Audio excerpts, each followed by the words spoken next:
বাংলাদেশ ব্যাংকের গভর্নর নিয়োগ নিয়ে দ্রুত সিদ্ধান্ত আসবে, তবে এ বিষয়ে খোলামেলা আলোচনা হবে না। দায়িত্বে কোনো আমলা আসবেন নাকি অর্থনীতিবিদ আসবেন সে বিষয়ে স্পষ্ট ধারণা দেননি অর্থ উপদেষ্টা ডক্টর সালেউদ্দিন আহমেদ।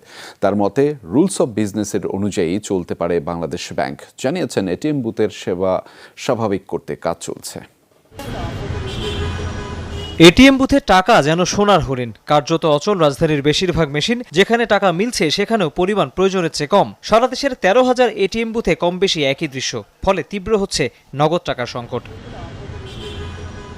রোববার সচিবালয়ে এই বিষয়ে সরকারের অবস্থান জানান অর্থ উপদেষ্টা ডক্টর সালেউদ্দিন আহমেদ। কর্মকর্তাদের সাথে বৈঠকের পর জানান, বুথের নিরাপত্তার কথা ভেবেই এটিএম মেশিনে টাকা রাখেনি অনেক ব্যাংক, তবে এখন পরিস্থিতি বদলাচ্ছে। টাকা যে নাই তা না, কিন্তু এটা করা হচ্ছে রিসেন্টলি। সিচুয়েশনটা খুব ছিল, টাকা নিয়ে চলে যাবে এটিএম বুথও তো ভাঙা টাকা হয়েছে, চলে যাবে বা বেশি ক্যাশ টাকা নিয়ে।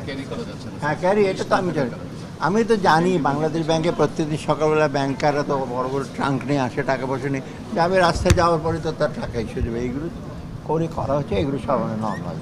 ক্ষমতার পালাবদলে কেন্দ্রীয় ব্যাংকে অস্থিরতা দেখা দিলে পদত্যাগ করেন বাংলাদেশ ব্যাংকের গভর্নর। তার আগে দায়িত্ব ছাড়েন কয়েকজন ডেপুটি গভর্নর। এরপর থেকেই অভিভাবক ছাড়া চলছে ব্যাংকিং খাত। ২ লাখ টাকার বেশি নগদ তোলা যাবে না, এমন ঘোষণায় তারল্য নিয়ে দুশ্চিন্তা আরও বেড়েছে। তবে অর্থ উপদেষ্টা জানালেন, নতুন গভর্নরের সিদ্ধান্ত আসতে দেরি হবে না।